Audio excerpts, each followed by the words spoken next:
हाय दोस्तों, मैं सीए इमरान पठान हमारे इस चैनल MIP इन्वेस्टोहॉलिक के एक और वीडियो में आपका वेलकम करता हूं। आज हम डिस्कस करेंगे कि जो गवर्नमेंट ने कोविड-19 पैंडेमिक के लिए EPF से विड्रॉल की जो स्कीम निकाली है उसका क्या प्रोसेस है, उसके क्या रूल्स है, उसमें अप्लाई करने से पहले आपको किन किन बातों का ध्यान रखना है, उन सब बातों के बारे में आज डिस्कस करेंगे। तो चलिए शुरू करते हैं।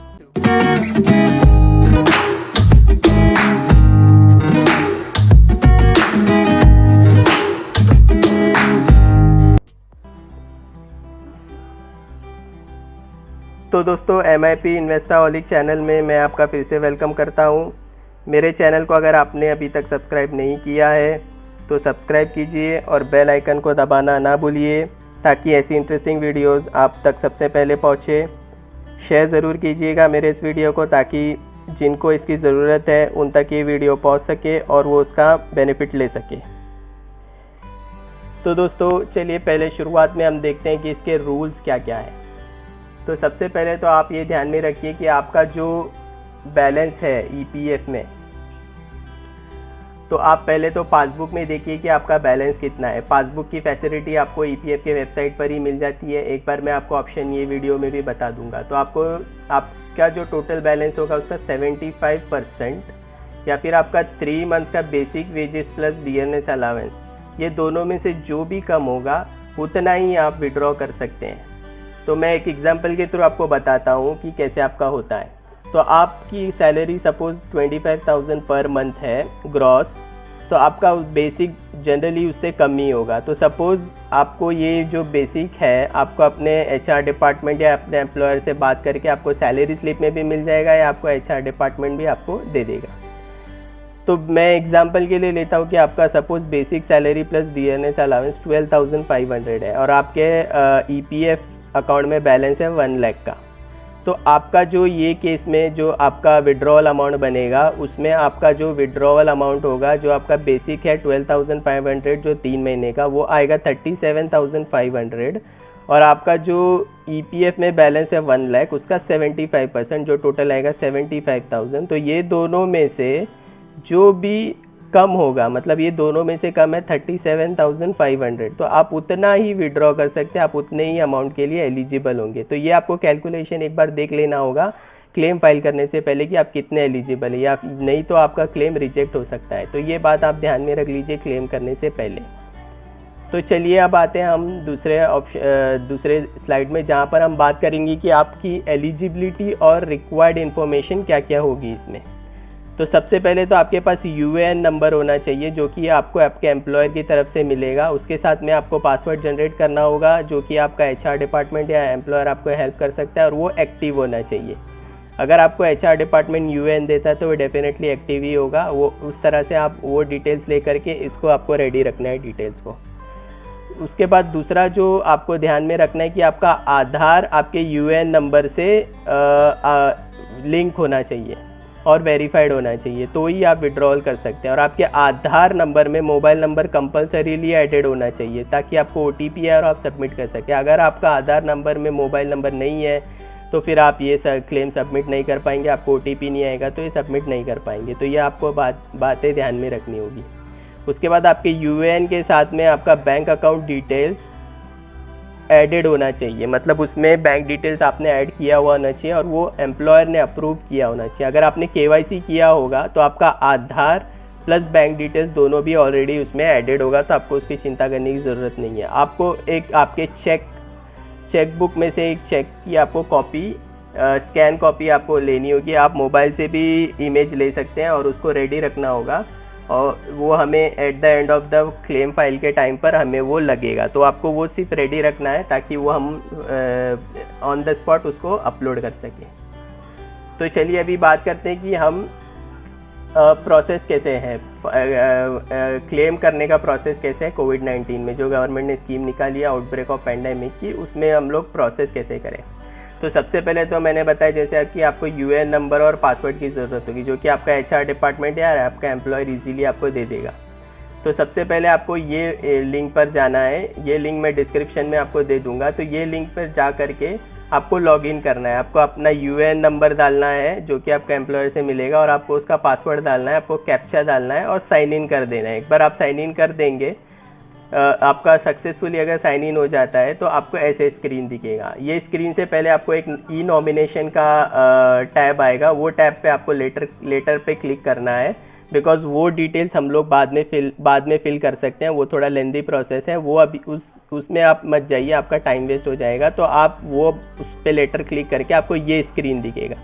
ये स्क्रीन दिखने के बाद आपको आपका नाम, डेट ऑफ बर्थ और जेंडर चेक कर लेना है, और आपको उसको आधार से एक बार चेक कर लेना है कि वो बराबर है या नहीं। अगर वो बराबर होगा तो आपको यहाँ पर वेरीफाइड आएगा, और ये अगर जब तक आपको ये वेरीफाइड नहीं आता है आप आगे प्रोसेस नहीं कर सकते।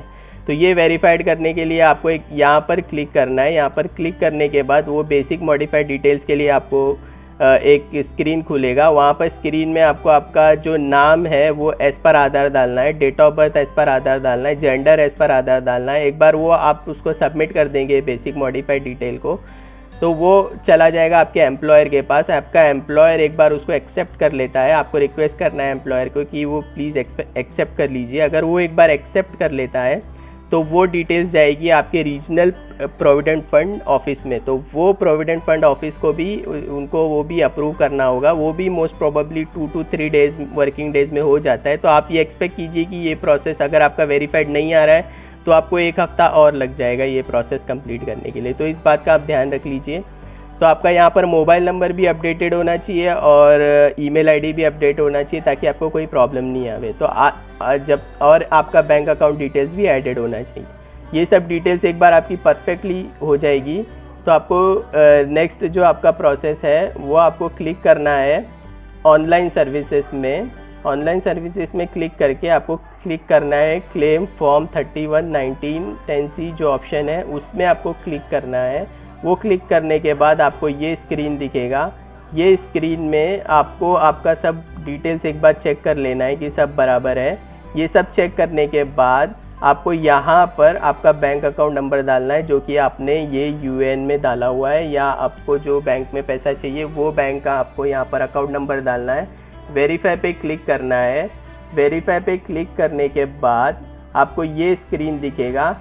ये स्क्रीन पे आपको यस पे क्लिक करना है ताकि आप इसको सर्टिफाई करें कि जो डिटेल्स आपने दी है वो बराबर है। यस करने के बाद आपको ये स्क्रीन दिखेगा। ये स्क्रीन में आपको आपके बैंक अकाउंट के सामने ऐसे टिक दिखेगा, मतलब आपका बैंक अकाउंट वेरीफाई हो चुका है, आपकी सब डिटेल्स वेरीफाई हो चुकी है। वेरीफाई होने के बाद आपको क्लिक करना है प्रोसेस फॉर ऑनलाइन क्लेम। एक बार आप प्रोसेस फॉर ऑनलाइन क्लेम पे क्लिक करते हैं तो आपको ये स्क्रीन दिखेगा। ये स्क्रीन पे आपको क्लिक करना है I want to apply for PF advance. तो जैसे ही आप पीएफ एडवांस पर क्लिक करते हैं तो आपको एक और ऑप्शन आएगा सिलेक्ट पर्पस। तो पर्पस में आपको क्लिक करना है outbreak of pandemic covid drop down में से वही एक ही ऑप्शन को सिलेक्ट करना है, तो ही आपका क्लेम जो है वो अप्रूव होगा, वरना आपका क्लेम अप्रूव नहीं होगा। तो एक बार ये क्लिक करने के बाद आपको अमाउंट का ऑप्शन आता है। तो अमाउंट में आपको लोअर ऑफ दी अमाउंट, जैसे हमने पहले डिस्कस किया, वो लोअर अमाउंट डालना है। अगर आप हायर अमाउंट डालेंगे तो आपका क्लेम अप्रूव नहीं होगा, आपका टाइम वेस्ट हो जाएगा। तो ये अमाउंट डालने के बाद आपको चेक का फ़ोटोकॉपी अपलोड करना है। आपका चेक का फ़ोटोकॉपी 100 KB से 500 KB के बीच में होना चाहिए, मतलब 100 KB to 500 KB के बीच में होना चाहिए, तो ही वो एक्सेप्ट करेगा। ये आपको ध्यान में रखना है।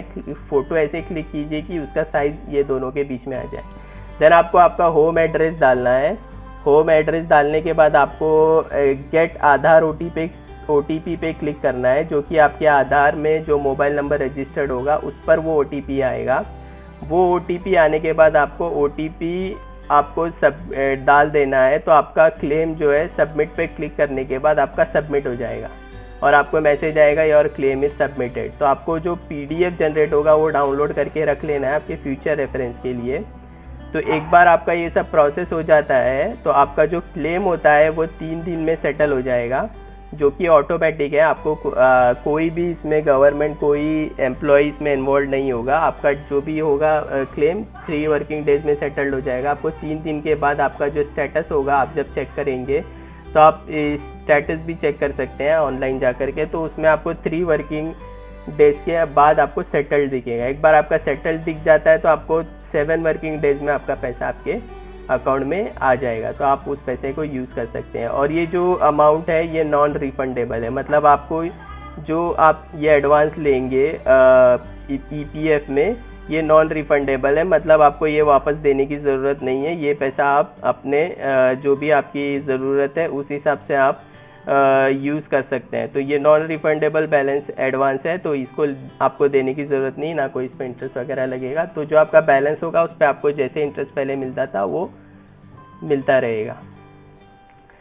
तो ये थी दोस्तों सब जानकारी EPF कोविड-19 पैंडमिक से रिलेटेड जो विड्रॉवल की गवर्नमेंट ने स्कीम निकाली है उसके बारे में थी।